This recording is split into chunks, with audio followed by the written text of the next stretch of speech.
Hello there. Bon, aujourd'hui les gars, decklist du deck Cosmo que Antoine joue lors de nos tournois d'Aven-le-Comte. C'est parti.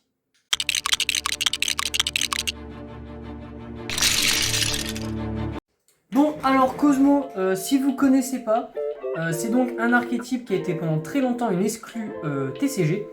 Et c'est un archétype du coup qui est basé sur deux univers qui est Star Wars et le Magicien d'Oz. Et donc moi je vais donc vous présenter la decklist qu'Antoine joue. Donc on a la petite boîte Cosmo, boîte de bois, donc qui fait référence à notre ami R2D2.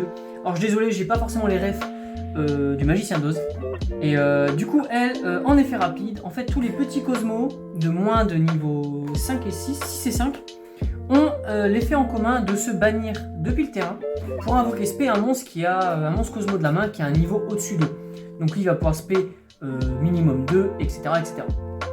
Et ensuite, il a du coup un autre effet qui est de payer 500 points de vie, d'aller révéler 3 cartes Cosmo depuis notre deck, et l'adversaire va nous ajouter une à notre main, et les autres vont être envoyés au cimetière. Donc elle, c'est vraiment la tuto du deck, même si c'est un peu une tuto aléatoire, mais franchement, c'est vraiment notre meilleur starter. Ensuite, on va jouer deux méchantes sorcières, Cosmol, du coup référence à notre cher ami Darth Maul.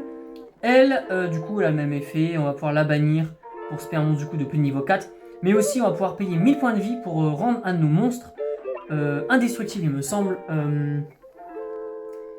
Ne pas détruire au combat ni par effet de carte, en effet rapide. Du coup, ça c'est vraiment hyper intéressant, ça va nous permettre de protéger nos monstres pendant le tour adverse. Donc, ça c'est vraiment une très bonne carte. Ensuite, on va passer aux cartes un peu one-off qu'on joue, enfin les one-off de petit niveau. Donc on va avoir Bonne Sorcière Cosmo qui du coup va faire référence à Luke, et on va avoir la fermière qui va donc faire référence à Han Solo. Je pense que ça doit être à peu près ça les refs.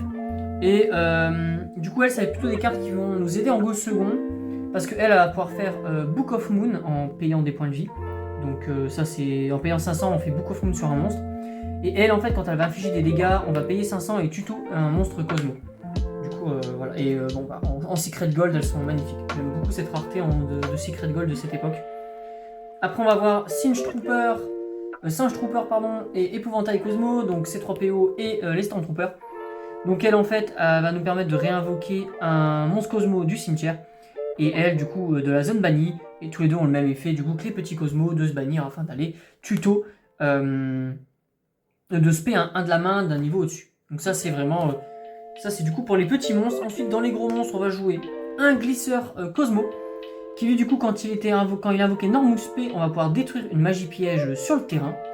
Et quand elle est détruite on va pouvoir la bannir et invoquer spécialement un monstre Cosmo depuis notre deck de max niveau 4. Du coup elle est vraiment cool. Ça fait partie du coup des gros monstres, ça entre guillemets, qui ont un effet à l'invocation et aussi un effet du coup quand ils sont détruits. Et du coup c'est vraiment cool. C'est vraiment des très bonnes cartes qui vont nous permettre du coup d'avoir toujours quelque chose sur le terrain. Ensuite on va jouer deux fois la Dame des Ténèbres Cosmol. Elle du coup elle peut se bannir pour spé un monstre pareil de du coup minimum niveau 6 depuis notre main. Et en payant 1000 on peut annuler et détruire un effet de monstre.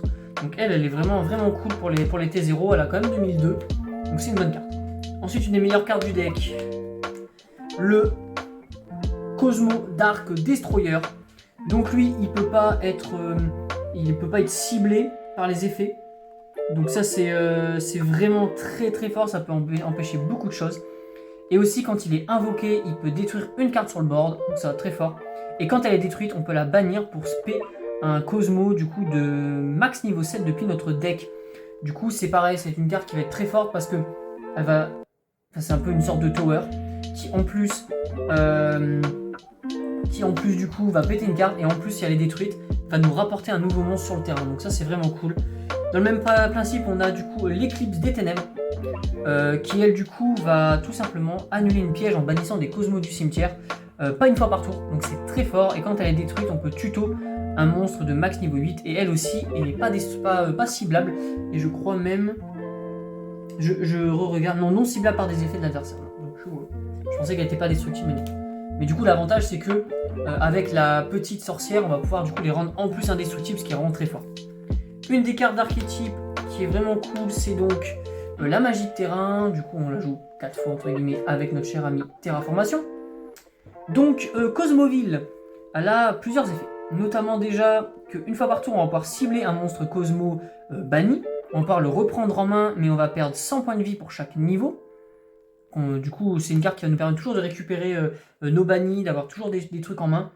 Et ensuite, elle a un deuxième effet de mulligan, c'est-à-dire qu'on va pouvoir remélanger autant de cartes Cosmo dans notre main dans le deck pour repiocher le même nombre de cartes. Donc elle, franchement, elle est vraiment incroyable. Et après, si elle est détruite, on va pouvoir ajouter un Cosmo. Voilà, je me disais bien qu'il y avait un troisième effet. Donc si l'adversaire nous la gère, on va pouvoir en plus aller chercher une carte Cosmo depuis notre deck à notre main. Une carte Cosmo qu'on joue aussi en x3 qui est vraiment très forte, c'est Cosmojo. Donc Cosmojo, on va cibler un Cosmo qu'on contrôle, une carte adverse, on va détruire notre monstre et bannir le monstre adverse. Et en fait, ce qui est fort, c'est que du coup, les gros monstres Cosmo précisent bien ne peuvent pas être ciblés par l'adversaire, donc on va pouvoir les détruire. On va pouvoir détruire nos propres gros vaisseaux, qui du coup bannir une carte adverse, et en plus du coup on va avoir les effets des gros vaisseaux qui vont faire leurs effets, se bannir, et du coup réinvoquer un du deck. Du coup ça va être vraiment fort.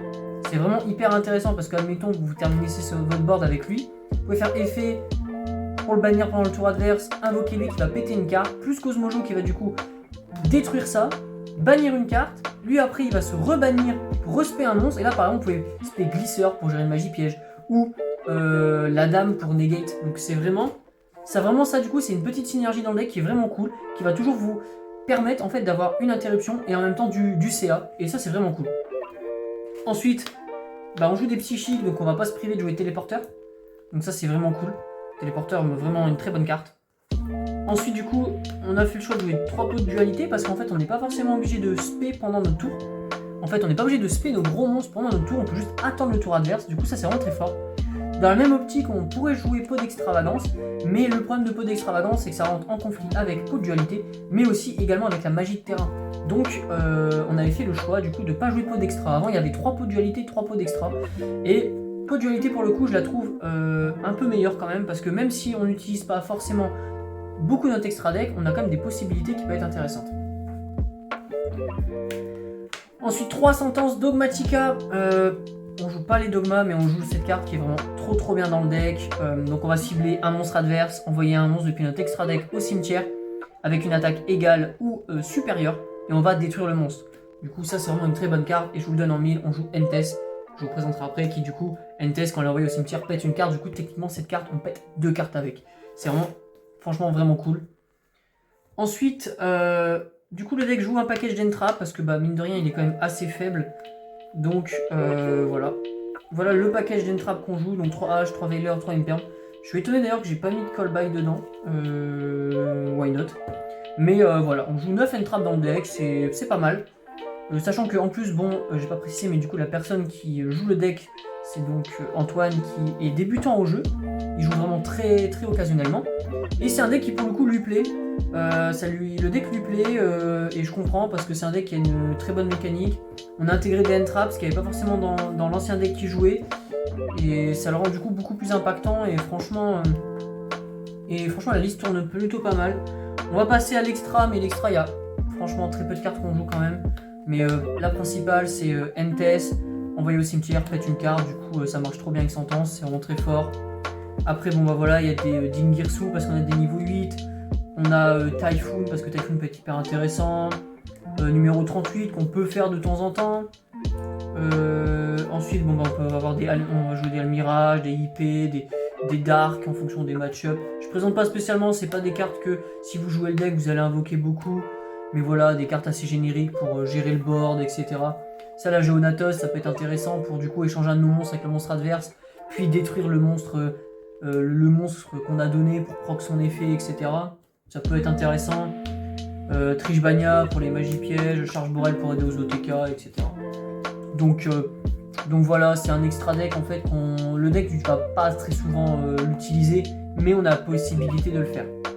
Et ensuite du coup, le side deck. On a quand même quelques soucis en beau second avec le deck, donc dans notre format c'est vraiment une carte qui est très forte, c'est Pankraceratops. Donc voilà, de toute façon dans le format dans lequel on joue avec les copains et tout, franchement c'est vraiment la carte MVP que tout le monde joue. Donc voilà, 3 Pankra. Pareil du coup 3 Nibiru, très fort du coup dans les match-up et tout. Sachant que du coup le deck quand même Cosmo est un peu lent, donc il faut interrompre l'adversaire quand il faut en beau second pour pouvoir nous établir un board. Pareil du coup, vu qu'il y avait du Sisa, mais moi qui jouais du coup ABC, ça c'est vraiment trop fort. Mais ça c'est une carte du coup qu'on va enlever dans le prochain format, parce qu'elle sera un peu moins forte. Ensuite voilà, du coup pour l'aider à gérer le board adverse, on a décidé de mettre des Dark Rollers et des trous noirs. Trou noir qui est pas gênant parce ça peut prendre nos effets à nous. Dark Roller c'était principalement contre le deck ABC et même Blue Eyes et même du coup 6 Samouraïs pour néguer tout et après établir son board.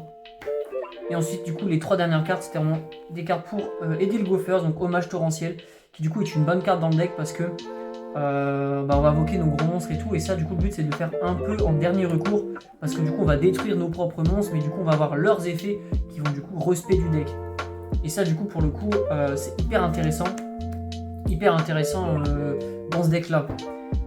Du coup le deck franchement est vraiment cool à prendre en main, c'est un deck qui est plaisant parce que pour un débutant je pense que, enfin du moins Antoine prend beaucoup de plaisir à jouer le deck parce que t'invoques des grosses créatures, en même temps c'est pas des mécaniques hyper très compliquées, même si t'as beaucoup d'effets et tout, mais une fois que t'as pris le truc un peu en main, c'est cool.